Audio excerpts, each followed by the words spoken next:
से विस्तार से देखेंगे। राजस्थान में मध्य प्रदेश जैसे फॉर्मूले के सवाल पर केंद्रीय मंत्री गजेंद्र सिंह शेखावत ने न्यूज 18 से एक्सक्लूसिव बातचीत की। गजेंद्र सिंह शेखावत ने कहा कि विधानसभा चुनाव लड़ाने का फैसला पार्लियामेंट्री बोर्ड करेगा। जहां भी काम करेंगे लक्ष्य एक ही होगा। सुनिए। राजस्थान के केंद्रीय मंत्री गजेंद्र सिंह शेखावत वो भी क्या विधानसभा में इस बार आजमाएंगे? देखिए, मुझे लगता है कि यह निर्णय करने का अधिकार और ये चुनाव करने का, चयन करने का विशेषाधिकार भी व्यक्ति के पास नहीं होता, ये पार्लियामेंट्री बोर्ड के पास है। बोर्ड को निर्णय करना है कि कौन व्यक्ति कहां और किस भूमिका में उपयुक्त होगा। गजेंद्र सिंह शेखावत को विधानसभा का चुनाव लड़ना है, या गजेंद्र सिंह शेखावत को अगला लोकसभा का चुनाव लड़ना है, या गजेंद्र सिंह शेखावत को दोनों ने मिलकर लड़ करके संगठन में काम करना है। गजेंद्र सिंह शेखावत की उपयोगिता कहां हो सकती है, और मैं तो उससे भी आगे बढ़ करके कहता हूं, मैं जिस विचार परिवार से आता हूं, तो मैं छात्र संघ की राजनीति से सीमावर्ती क्षेत्र पर काम करने गया था। 20 साल तक वहां से राजनीतिक क्षेत्र में भेजा गया। कल मेरा जो है विचार परिवार यह कहे कि नहीं, मुझे अब जो है सेवा भारती में जाकर के काम करना चाहिए, तो मुझे वहां भी कोई अफसोस नहीं है। इसी ऊर्जा के साथ, इसी क्षमता के साथ, इसी आत्मविश्वास के साथ, इसी संकल्प के साथ में हर उस दी गई भूमिका के साथ में काम करेंगे, क्योंकि जहां भी काम करेंगे वहां एक ही लक्ष्य है, और वो है भारत माता की जय। जहां भी काम करेंगे वह भारत माता की जय जयकार करने के लिए करेंगे।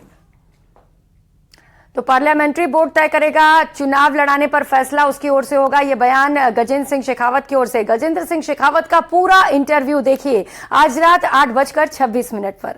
और खबरों में आगे बढ़ेंगे। झुंझुनू से बड़ी खबर सामने आ रही है। नवलगढ़ पुलिस की ऑनलाइन सट्टे पर बड़ी कार्रवाई देखने को मिली है। पुलिस ने 1,20,00,000 का ऑनलाइन सट्टा पकड़ा है। पुलिस ने मौके से 7 सटोरियों को भी गिरफ्तार कर लिया। एक बड़ी सफलता पुलिस को यहां पर मिली है। 16 मोबाइल फोन और 2 लैपटॉप भी पुलिस ने जब्त कर लिए हैं। सट्टे का हिसाब किताब भी जब्त किया गया है। गिरफ्तार सटोरिया नवलगढ़ थाने का हिस्ट्री शीटर बताया जा रहा है, जिसे अभी पुलिस ने गिरफ्तार कर लिया और उससे पूछताछ भी की जा रही है। तो ऑनलाइन सट्टे पर एक बड़ी कार्रवाई पुलिस की ओर से की गई है। नवलगढ़ पुलिस की ओर से इस कार्रवाई को अंजाम दिया गया। कृष्ण सिंह शेखावत सहयोगी हमारे साथ जुड़ चुके हैं। कृष्ण, कैसे मिली ये सफलता और अभी पूछताछ चल रही है, कुछ खुलासे हुए हैं क्या? जी, मैं आपको बता दूं कि जो प्रशिक्षु आरपीएस कृष्ण राज जांगीड़ है, उनको मुखबिर के जरिए सूचना मिली कि नवलगढ़ कस्बे के वार्ड नंबर 14 है, वहां पर एक मकान के अंदर ऑनलाइन जो सट्टा है उसका काम चल रहा है। इसके बाद पुलिस ने पूरा जाल बिछाया और मकान के ऊपर कार्रवाई की है। कार्रवाई के दौरान पुलिस ने वहां से 7 सटोरियों को है वो गिरफ्तार किया है। और ऑनलाइन सट्टे का जो करीब 1,20,00,000 लाख रुपए का जो हिसाब है वो जब्त किया गया है। साथ ही 16 मोबाइल और 2 लैपटॉप हैं वो जब्त किए गए हैं। इनमें जो एक सटोरिया है वो नवलगढ़ थाने का हिस्ट्री शीटर है, और इन सबको पुलिस है वो नवलगढ़ थाने लेकर आई है। हिस्ट्री शीटर भी गिरफ्तार हुआ है, ऐसे में एक बड़ी सफलता के तौर पर इस कार्रवाई को देखा जा सकता है। बहुत शुक्रिया आपका तमाम जानकारियों के लिए। और नागौर से बड़ी खबर सामने आ रही है। सरपंचों ने मोर्चा खोल दिया है। सरकार से भुगतान की मांग उनकी ओर से की जा रही है। सीएम के नागौर दौरे से पहले ही सरपंचों की ओर से मोर्चा खोल दिया गया। 28 सितंबर के दौरे का विरोध करने की भी चेतावनी उनकी ओर से दे दी गई है। 2.5 साल से लगातार सरपंचों का भुगतान अटका हुआ है, जिसे लेकर सरपंचों में खासा आक्रोश है। जिला कलेक्टर को मांग पत्र देकर चेतावनी दी जाएगी। जिले भर के सरपंच नागौर पहुंच चुके हैं और इनका कहना है कि जब सीएम यहां पर पहुंचेंगे तो उनका भी विरोध कर सकते हैं। इसे लेकर चेतावनी इनकी ओर से जारी कर दी गई है। 2.5 साल से भुगतान अटका हुआ है, जिसे लेकर सरपंचों में आक्रोश है। सहयोगी महेंद्र हमारे साथ जुड़ चुके हैं। महेंद्र, अब तो सीएम के विरोध का भी मूड बना रहे हैं, ये क्या चल रहा है इस वक्त वहां पर? देखिए, बिल्कुल सरपंचों ने ये मंशा बना ली है कि अगर उनका 2.5 साल से अटका हुआ भुगतान 2 दिन के भीतर नहीं हुआ तो फिर 28 सितंबर को मुख्यमंत्री अशोक गहलोत के नागौर दौरे का विरोध किया जाएगा। इन सरपंचों का कहना है कि इन 2.5 साल के भीतर 8 बार जांचें हो चुकी है और हर बार क्लीन चिट मिली है। 31 ग्राम पंचायतें मुंडवा पंचायत समिति क्षेत्र की है और बाकी अन्य कुल 39 ग्राम पंचायतें हैं नागौर जिले की। इनका भुगतान 2.5 साल से अटका हुआ है और अब चुनाव का समय है और मुख्यमंत्री नागौर आ रहे हैं, तो सरपंचों को एक अवसर मिला है अपनी मांग मनवाने का। ऐसे में सरपंचों ने ये मोर्चा खोला है और ये कहा है कि अगर उनकी मांग मान ली जाती है तब तो मुख्यमंत्री का भव्य तरीके से स्वागत करेंगे, अन्यथा विरोध करेंगे। साथ ही सरपंचों ने एक बड़ी बात ये भी कही है कि जिले में जो अधिकांश सरपंच है वो कांग्रेस की विचारधारा के हैं। अगर यही परिस्थितियां रही तो फिर वो कांग्रेस में उनके रहने का फायदा क्या है? कुल मिला के ठीक है चुनाव के महेंद्र, समय तो अब में देखना है कि जब मुख्यमंत्री यहाँ पर पहुंचते हैं तो उनका यहाँ पर स्वागत होता है या विरोध। बहुत शुक्रिया आपका तमाम जानकारियों के लिए। और खबरों में आगे बढ़ते हुए, राजस्थान में इस साल डेंगू तेजी से पैर पसार रहा है और अगर बात करेंगे सितंबर महीने की तो सिर्फ एक महीने में प्रदेश में रिकॉर्ड तोड़ आंकड़े सामने आए हैं जो काफी डराने वाले हैं। ये रिपोर्ट देखिए।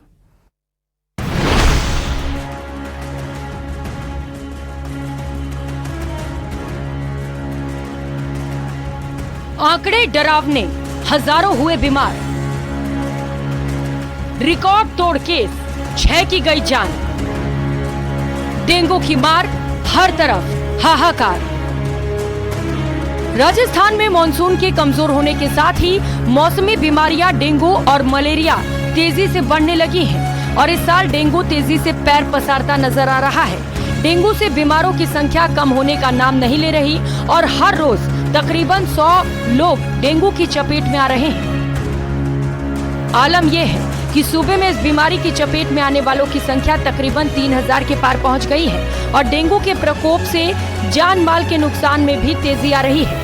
मिली जानकारी के मुताबिक अकेले कोचिंग नगरी कोटा में भी आंकड़े 1000 के पार पहुंच गए हैं। राज्य में तेजी से बढ़ रहे मामले बेकाबू होते नजर आ रहे हैं। ऐसे में सूबे के लोग भी काफी डरे हुए हैं। प्रदेश में सितंबर महीने में डेंगू के रिकॉर्ड तोड़ केस दर्ज किए गए हैं। सितंबर महीने ने पिछले 8 महीनों का रिकॉर्ड तोड़ दिया है। अकेले सितंबर महीने में 2861 नए केस सामने आए हैं।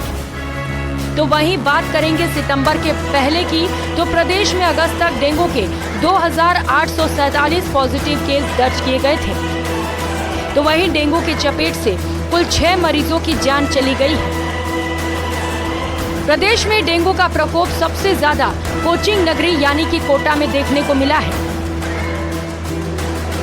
कोचिंग सिटी में डेंगू का डरावना आंकड़ा 1000 के पार पहुंच गया है।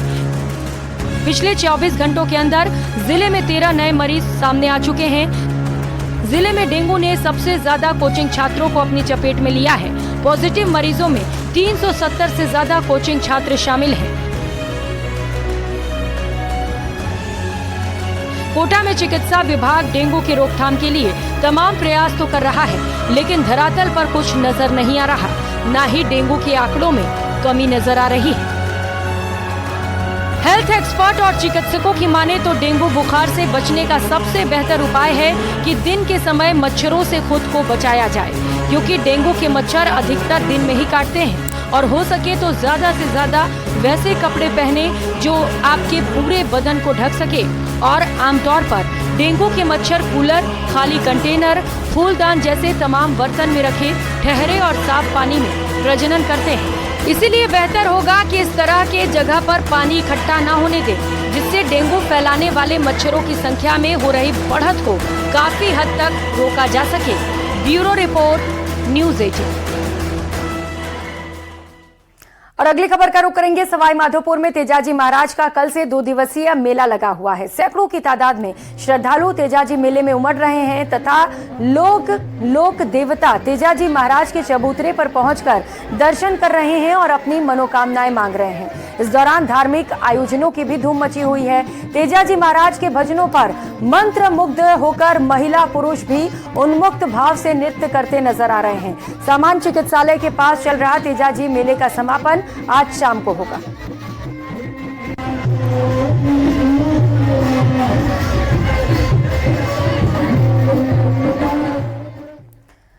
तो वहीं मेवाड़ के प्रसिद्ध कृष्णधाम चित्तौड़गढ़ के श्री सावलिया जी से जल झूलनी एकादशी के 3 दिवसीय मेले में प्रसिद्ध गायक कैलाश खेर की प्रस्तुति ने श्रोताओं को झूमने पर मजबूर कर दिया। मेला ग्राउंड, मीरा रंगमंच और गोवर्धन रंगमंच पर विशाल भजन संध्या और सांस्कृतिक कार्यक्रमों का आयोजन किया गया, जिसमें बॉलीवुड सिंगर कैलाश खेर ने अपने कैलासा बैंड के साथ मनमोहक प्रस्तुति दी। साथ ही ब्रिजवासी ब्रदर्स और harmony of pines Himachal police band की भी प्रस्तुति हुई। आज मेले का समापन किया जाएगा।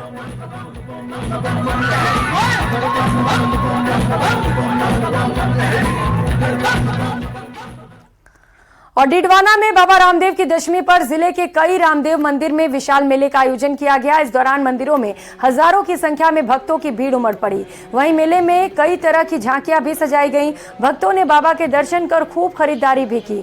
आपको बता दें कि लोक देवता के रूप में पूजे जाने वाले बाबा रामदेव रूनीचा मंदिर में समाधि है उनकी, जहां पर भाद्रपद मास के अंदर बाबा रामदेव के लाखों श्रद्धालु पैदल आते हैं।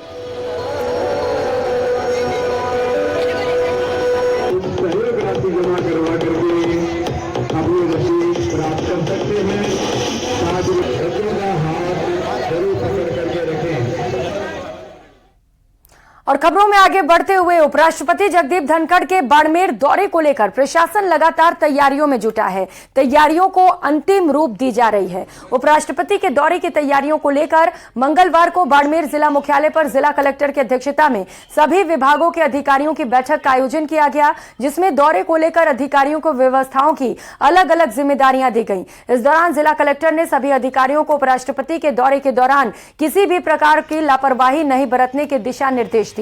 उपराष्ट्रपति गुड़ा मालानी में बाजरा अनुसंधान केंद्र के शिलान्यास को लेकर भूमि पूजन का नींव रखेंगे और उसके बाद में किसानों से संवाद कर एक जनसभा को भी संबोधित करेंगे।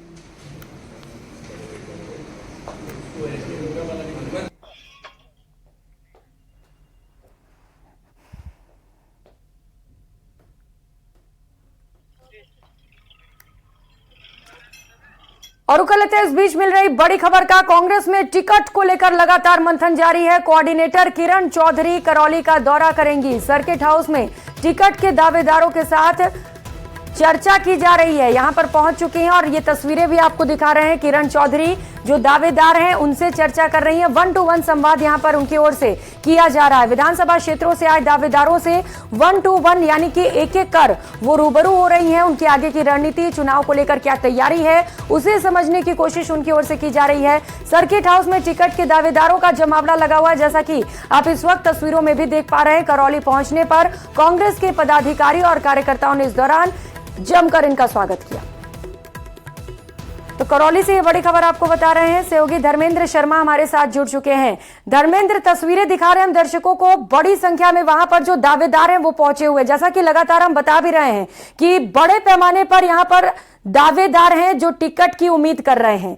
अभी क्या चल रहा है वहां पर, किस तरीके से मंथन और किससे किससे बात करनी किरण चौधरी ने?